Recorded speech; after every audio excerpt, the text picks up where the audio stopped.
C'est parti pour un tuto complet d'installation avec le petit Evo. Donc on voit qu'il est composé d'une ceinture à clip, d'un tablier et de bretelles. Donc le tablier réglage du coup en hauteur, comme je montre là, et aussi en largeur sur la ceinture. C'est donc un maille-taille hybride, c'est-à-dire avec une ceinture à clip et des pans à nouer. Il a la particularité d'avoir cette petite étiquette J'aime ton bidou qui nous permet de ne pas se tromper. Donc la flèche, on la met toujours vers ses pieds et on va venir attacher la ceinture sous notre poitrine. On resserre pour qu'on se sente à l'aise et qu'il ne glisse pas. Là, je renlève ma ceinture pour venir ranger ma sangle. Ça évitera qu'elle pendouille pendant tout le temps de l'installation. Donc on a le petit élastique et on va pouvoir ranger. Et ensuite, on va pouvoir remettre notre ceinture. Donc une fois qu'on l'a fait une fois, si on est tout seul à utiliser le moyen de portage, on n'a pas besoin de refaire à chaque fois. On va venir installer notre bébé. Donc là, je le prends très très haut et je viens caler mon menton pour éviter que bébé bascule en arrière. Et une fois que j'ai passé le tablier bien entre les jambes, pour éviter que les pieds se prennent dans le tablier, c'est une technique qui est plus facile, et je vais venir remonter le tablier sur le dos de mon bébé. Je vais mettre les pans à nouer sur mes épaules. Je tiens fermement mon bébé pour aller attraper le pan en posé et je vais tout de suite le coincer dans mes jambes. Je fais la même chose avec le deuxième pan, donc je fais un premier serrage où je tire dessus. Et là, mon bébé est en sécurité avec les deux pans coincés. Je vais venir peaufiner un petit peu l'installation. Donc, on essaye de bien enrouler bébé. Je peux tirer sur la ceinture un petit peu pour vraiment qu'il aille s'enrouler. Je viens mettre le pan des tissus bien au creux des genoux de mon bébé. Donc, il faut que le tissu il aille d'un creux de genou à l'autre.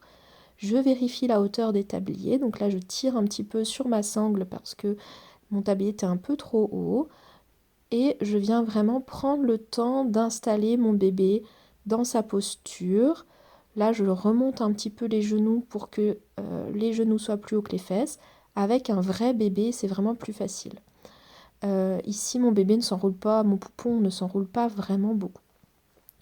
Je viens, pour mon confort, étaler les sangles correctement sur les épaules. Voilà, mes pans, je les prends le temps de bien étaler sur mes épaules, selon mon confort. Donc, on peut les étaler plus ou moins comme on a envie. Et ensuite, je viens terminer mon nouage. Alors, il y a trois possibilités. La première possibilité, qui est la plus classique, c'est que je viens mettre au creux des genoux, je croise et je repasse en dessous des pieds de mon bébé. Donc, entre les jambes de mon bébé et moi. Ça, c'est la plus classique. Autre option, pour les bébés qui marquent énormément, par exemple au creux des genoux, ou qui ont les pieds bleus, alors souvent il y a encore d'autres choses à modifier, mais on peut aussi passer complètement contre notre ventre les deux pans. Moi, je trouve ça vraiment moins confortable pour le porteur, c'est pour ça que je privilégie l'autre technique. Une troisième technique, par exemple pour des plus grands, on peut étaler les pans sous les fesses de bébé.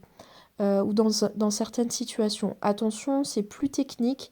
Il faut vraiment prendre le temps de bien étaler sous les fesses. C'est pas forcément la finition la plus facile.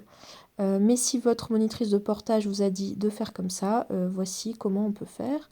Donc on voit là que ça c'est défait. Donc hop, je reprends bien mon tissu pour le remonter. Attention parce que ça peut créer des tensions au niveau du bas du dos de bébé, c'est pas le but. Donc soit on l'utilise vraiment plus pour des bambins ou alors dans des cas particuliers. Donc ça c'est en lien avec les monitrices de portage. Je vais refaire mon nouage classique pour continuer à vous expliquer des choses. Donc là, pour terminer, on vient faire un double nœud dans le dos. Donc c'est important de toujours bien faire un double nœud et de le faire bien haut pour éviter que bébé prenne appui sur le pan qui revient dans notre dos.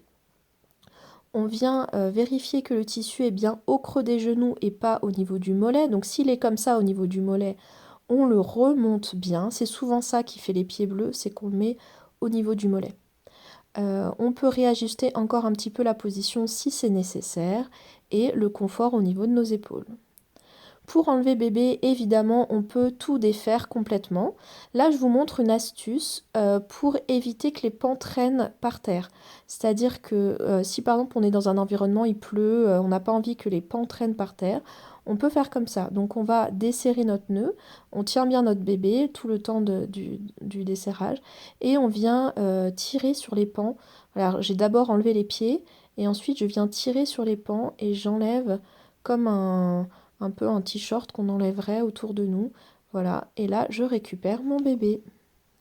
Je vous montre dans d'autres vidéos des astuces supplémentaires.